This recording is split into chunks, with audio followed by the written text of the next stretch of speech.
Yan mga idol, ako'y masaya ngayong hapon na ito. Sakto pagdating ko, dumating yung magkakabit dyan sa pisa ng rep ko na malaki. Itong malaki na ito na rep na ito. Ayan o. Ayan po. Kasi isipin mo hindi lumalamig yung kanyang dito sa taas. Dami nasisira namin pagkain pag nakabukas. Ang nangyari, pumunta dito yung yung mga teknisan, tiningnan. Ang diferensya lang pala yung pan niya. Hindi umiikot. Pinalitan ngayon ng pan. O di, ang bilis lang naman nila ikinabit. Yan nga nangyari mga guys. Kaya masaya ako. Magagamit ko na yung aking rep ngayong Pasko. Yan po. Yan po magamit.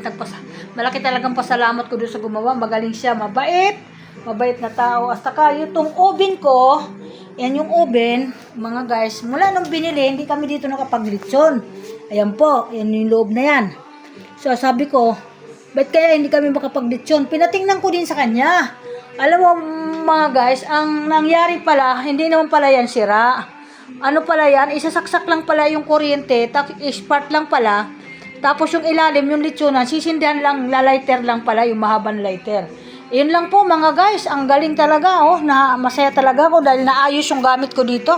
Kaya yun man yung problema ko kasi hindi ko magamit yung malaking rep, nagtsatsaga ako doon sa maliit na rep.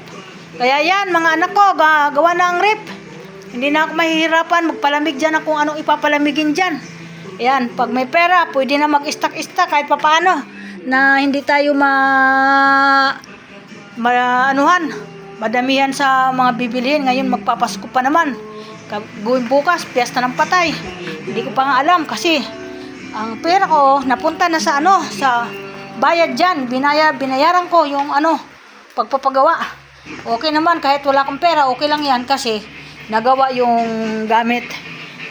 Alam ni alam ni Venus yan. Kasi si Venus nga ang pinatawag ko dyan. Hindi naman din niya kasi inaasikaso yan eh. Kayong bumili niyan, hindi niyo inaasikaso. Hindi ko naman alam kung paano kukontakin yan. Sabi ko nga ganon. Abuti si Venus, alam niya, kinuntak niya. Kasi yung rep din niya sa bayan, nasira. So, nangyari, alam mo kasi siguro walang mahanap na pisa, pero nakaano pa siya ng warranty. Pinalitan ng bagong rep talaga. Ito sa akin, lang naman yung sira niya, yung pan, yung parang electric pan. Yun ang pinalitan nila dyan. Yan, binayaran ko yun. Yung pisa, taka yung nagawa. Yan po, yung pagkakabit. Galing pa daw sila ng Valenzuela eh. Kaya okay, maraming salamat. Magandang hapon. Welcome to my vlog. May bago na naman ako vlog sa inyo.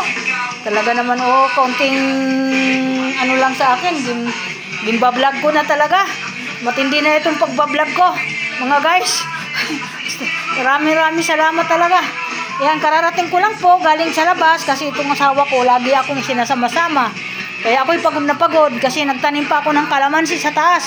Binuhat-buhat ko pa ang lupa hasta kayong puno. Salamat po. Thank you so much. God bless po sa lahat.